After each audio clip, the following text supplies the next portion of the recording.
years before the next big one. Absolutely. Well, right now we don't have to wait for the fog. It's thick and full behind Mike Everett. Tell us more, Mikey. We saw that earlier when Ted Land was out on the side of the road. There was some dense fog filling in behind him. There's some dense fog filling in behind me. This is Painfield and Everett, and we've been socked in here for the better part of the last 2 or 3 hours. At least during the 6 p.m. hour, we could see some of the lights in the foreground. Now we cannot. We can see some of the vehicles, and that's really about it. So probably some more delays there tonight. SeaTac now joining the list. Earlier this evening during the 6 o'clock hour, you could see SeaTac. You can't even now. You can maybe make out the railway tracks in the foreground there. You most certainly can't see the tower. High probability there are some delays tonight and will be delays tomorrow morning. So wait for it. Check with your carrier before you head to the airport. Today was an interesting day at the airport. SeaTac, where we keep the official records, once again, wildly below average. Our high today was 39. We touched down at freezing in the overnights. Both of those numbers well below the 30-year average by 10 degrees in the daytime. And records for today's date just prove that anything can happen this time of year. Back in 2015, we hit 61, which just sounds delightful right about now. 9 was what we did in 1957, which does not sound delightful. So we'll take the good with the bad. And yet, once again, another day with no measurable rain in January in the Pacific Northwest. Wow. Sun set today at 5:02, and it was gorgeous. More sunset potential on the horizon. I'll tell you about that in a moment.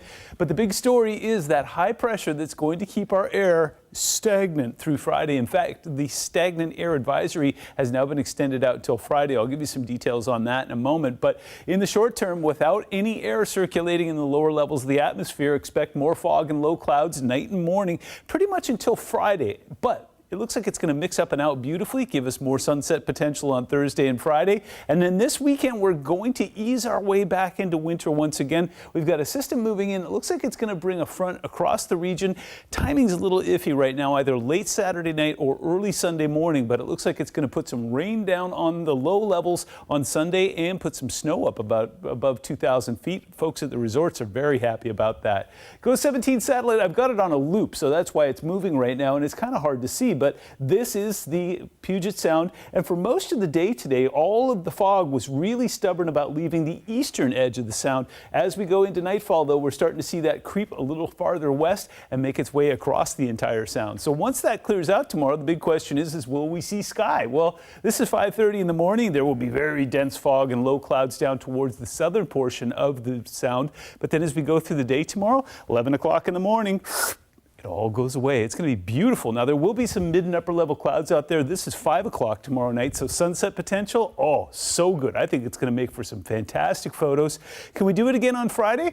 Well, it's going to be a bit of a race. This is 4 o'clock in the afternoon on Friday. Sun is setting at 5 o'clock now, but we've got those dense clouds moving in advance of that system moving in on Saturday, so it could be a little iffy. Could also be gorgeous as well.